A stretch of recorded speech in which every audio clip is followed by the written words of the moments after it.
नमस्कार, के छ आरामै हुनुहुन्छ? पहिले तपाईँ यो गीतहरू सुन्नुहोस् त। दुःखको बामन थरका मान तेरो दाइ छेउमा डर नमान यो मौसम आज चिसो छ खुकुरी रमरस कुटी छ तिम्रो यादको रङले आज फेरि आँखा भिजायो यो तरमस्ता पानी आँखामा तिमीले झलझली देखी मन्दिरमा राख्ने क्या चोरलाई यो ओराङ भन्ने गाउँमा स्वागत छ है सबैलाई योन्जन आप्पाको छोरीले बल्ला अनि यो गीत सुन्नुहोस्। छोरीले त छाडेर गयो अनि यो पनि सुन्नुहोस् न थोरै, है? यो गीतहरू पक्कै पनि तपाईँले टिकटकमा कतै न कतै सुन्नुभएकै होला र तपाईँले पनि यो गीतमा टिकटकमा एक्टिङ गर्नुभएको छ या तपाईँले पनि पोस्ट गर्नुभएको होला।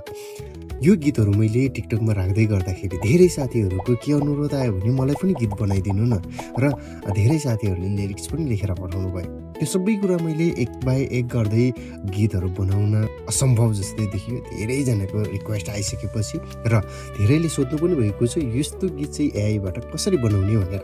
हो, आज म तपाईँलाई यो भिडियो मार्फत यस्तो खालको गीतहरू एआईको माध्यमबाट निःशुल्क रूपमा कसरी बनाउन सकिन्छ त्यो सबै कुरा स्टेप बाई स्टेप सिकाउने कोसिस गर्नेछु।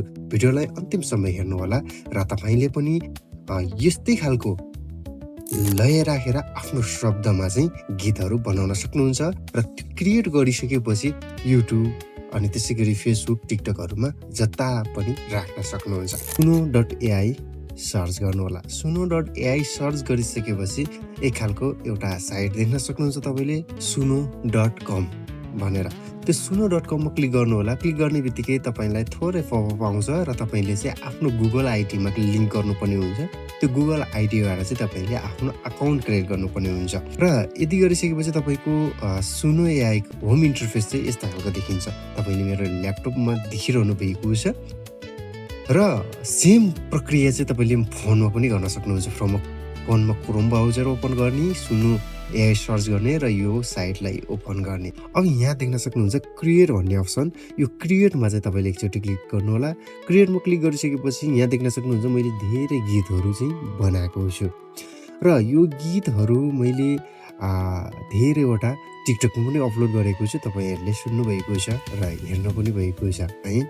सो यसलाई आफूले चाहिएको म्युजिक राखेर र आफूले चाहिएको लय अनुसार गीत बनाउनका लागि चाहिँ तपाईँले सबैभन्दा सुरुमा यहाँ प्लसको आइकन र अडियो लेखिएको छ, यसमा अडियो एड गर्नुपर्ने हुन्छ। क्लिक गर्नु होला। यहाँ क्लिक गरिसकेपछि यहाँ रिमिक्स, अपलोड वा रेकर्ड भनेको छ। तपाईँ आफैले गाउन सक्नुहुन्छ। आफैले गाउँदाका लागि चाहिँ रेकर्डमा क्लिक गरेर यहीँ गाउन पनि सक्नुहुन्छ। नभए तपाईँले फोनमा गाएको रेकर्डेड छ भने यहाँ अपलोड गर्न सक्नुहुन्छ र तपाईँसँग अरू कुनै पनि म्युजिक छ, अडियो छ भने चाहिँ यहाँ अपलोडमा क्लिक गर्नु होला र आफूलाई चाहिएको म्युजिक चाहिँ अडियो यहाँ अपलोड गर्नु होला। मसँग एउटा छ, यो अपलोड गर्छु। यहाँ देख्न सक्नुहुन्छ यो धेरै ट्रेनिङ भएको छ नि। एआईबाट एआई भर्जनमा बनाएको थियो। यो चाहिँ मेन कलाकारहरूले गाउनु भएको छ। उहाँहरूलाई सम्मान सहित यहाँ फोटो पनि मैले सो गरिरहेको छु। यसको ओरिजिनल गीत तपाईँले सुन्न सक्नुहुन्छ, हैन? युट्युबमा गएर सर्च गरेर र यसलाई नै हामीले एआई पनि बनाउन सकिन्छ। अब यसलाई चाहिँ अपलोड गर्नुपर्ने हुन्छ। यहाँ सेभमा क्लिक गर्नुपर्ने हुन्छ। सेभमा क्लिक गरिसकेपछि यो एकैछिनमा अपलोड हुन्छ। यो अपलोड हुँदै गर्छ र हामीले चाहिँ लिरिक्स लेख्नुपर्ने हुन्छ। मैले लिरिक्स लेखेर राखेको छु, त्यसलाई म कपी गरेर ल्याउँछु, है त? तपाईँले पनि लिरिक्स लेख्नु होला। यहाँ हेर्नुहोस् त, मैले लिरिक्स कपी पनि गरेर लिएर आएको छु र यहाँ हाम्रो गीत पनि अपलोड भइसकेको छ, अडियो पनि।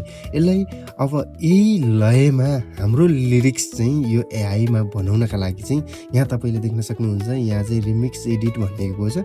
यसमा एकचोटि क्लिक गर्नु होला र एकचोटि क्लिक गरिसकेपछि यहाँ कभर भन्ने छ। कभरमा क्लिक गर्दा पनि हुन्छ र यहाँ सिम्पल दिस सङ भन्दा पनि मा क्लिक गर्दा पनि हुन्छ। यो दुइटैले उस्तै गीतहरू क्रिएट गर्छ। तर यो कभरमा चाहिँ सेम टु सेम त्यही लयमा गाउँछ भने यो सिम्पल दिस सङ भन्ने अप्सनले चाहिँ अलिकति टेढो मेरो बनाउँछ तर राम्रो बनाउँछ। म यसमै क्लिक गर्छु, है त? यति गरिसकेपछि यहाँ लिरिक्स भनिएको छ। यसमा यो आइकनमा क्लिक गरिसकेपछि यसलाई ठुलो बनाउन सकिन्छ। यहाँ लिरिक्समा चाहिँ हामीले कपी गरेर ल्याएको लिरिक्सलाई चाहिँ पेस्ट गर्छौँ। यहाँ देख्न सक्नुहुन्छ लिरिक्स अलिकति कता नमिलिएको जस्तो छ। मलाई एकजना साथीले चाहिँ व्हाट्सएपमा पठाउनु भएको थियो यो लिरिक्स। उहाँले लेख्दाखेरि यो अलिकति मिलाउनु भएको छैन। यसलाई फटाफट मिलाउँ है त। हेर्नुहोस् त, मैले लिरिक्सलाई केही हदसम्म लाइनहरू मिलाएको छु। तपाईँले पनि यस्तै गरेर चाहिँ मिलाउन सक्नुहुन्छ। लाइनहरू मिलाइसकेपछि अब लिरिक्स रेडी भयो, हाम्रो गीत पनि रेडी छ। यसलाई अब क्रिएटमा क्लिक गर्नुपर्ने हुन्छ। अब त्योभन्दा अगाडि चाहिँ है तपाईँलाई केटीको भोइस चाहिन्छ या केटाको भोइस चाहिन्छ। त्यसका लागि चाहिँ अलिकति यहाँ स्टाइल भन्ने छ। यसमा हामी पछिको अर्को भिडियोमा हामी छलफल गरौँला यसको बारेमा। यो सबै चिजहरूको बारेमा अहिले चाहिँ म क्रिएट मात्रै गर्न सिकाउँछु है त। यसलाई केही नगर्नु होला। यसमा केही लेखिएर आएको छ भने पनि यसलाई डिलिट गर्नु होला, हटाउनु होला। र त्यसपछि मोर अप्सनमा क्लिक गर्नु होला एकचोटि। यहाँ देख्न सक्नुहुन्छ जेन्डरमा। अब यहाँ चाहिँ तपाईँले भोकल चाहिँ केटीको पनि हाल्न सक्नुहुन्छ, केटाको पनि हाल्न सक्नुहुन्छ। मेल र फिमेल लेखिएको छ। मेलमा क्लिक गरेर राखेको छ भने तपाईँको मेलकै भोइसमा यसले चाहिँ गीत गाउँछ भने, फिमेलमा क्लिक गरिरहेको छ भने चाहिँ फिमेलको आवाजमा चाहिँ यसले गीत गाउँछ। मैले मेलमा क्लिक गरेँ र यहाँ क्रिएट भन्ने अप्सन छ तल, यसमा एकचोटि क्लिक गर्नुपर्ने हुन्छ। यहाँ अलिकति घुमिरहेको छ, अलिकति टाइम लिन्छ, धेरै टाइम लिँदैन। एकैछिनमा गीत क्रिएट भइ नै हाल्छ। एकदमै सजिलो छ। अब यहाँ देख्न सक्नुहुन्छ गीत रेडी भइसकेको छ। म सुरुकै तपाईँलाई प्ले गरेर सुनाइहालेँ है त।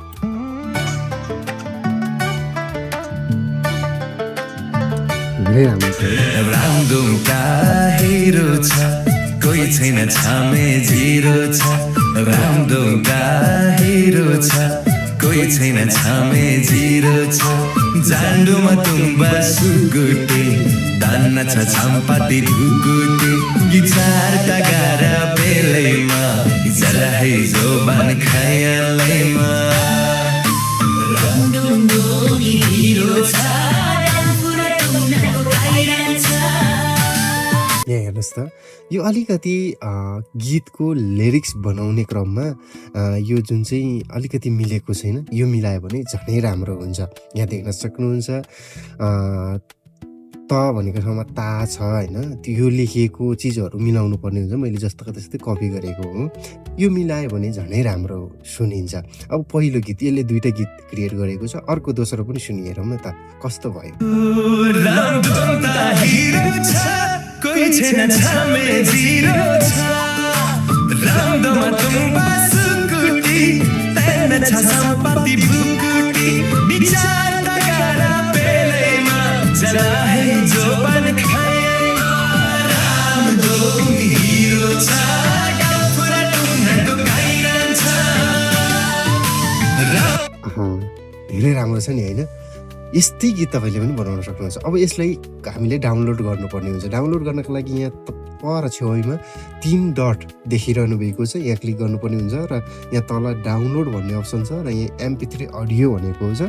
यसमा चाहिँ तपाईँले क्लिक गरेर यहाँ डाउनलोड एनिवेमा क्लिक गर्ने बित्तिकै हाम्रो चाहिँ यो गीत चाहिँ डाउनलोड भइसकेको छ। यहाँ देख्न सक्नुहुन्छ यी डाउनलोड भइसकेको छ। यसमा क्लिक गऱ्यो भने यो गीत हाम्रो आइसकेको छ। देख्नुभयो त। यसरी चाहिँ हामीले सजिलैसँग चाहिँ हामीले आफ्नो शब्दहरूलाई चाहिँ जुनसुकै गीतको लिरिक्ससँग मिसाएर अथवा चाहिँ जुनसुकै गीतको लयसँग मिसाएर चाहिँ हामीले आफ्नो तरिकाले बनाएर सुन्न सकिन्छ। र यस्तै गरेर चाहिँ हामीले प्रोफेसनल लेभलको गीत पनि बनाउन सकिन्छ। त्यसको लागि चाहिँ तपाईँलाई म अर्को छुट्टै एउटा अलि लामो नै भिडियो तपाईँहरूलाई प्रस्तुत गर्नेछु। त्यसको लागि तपाईँले च्यानललाई सब्सक्राइब गर्न चाहिँ नबिर्सिनु होला है त। आजलाई हामी छुट्टिन्छौँ। भिडियो कस्तो लाग्यो सल्लाह सुझावको अपेक्षा छ। नमस्कार।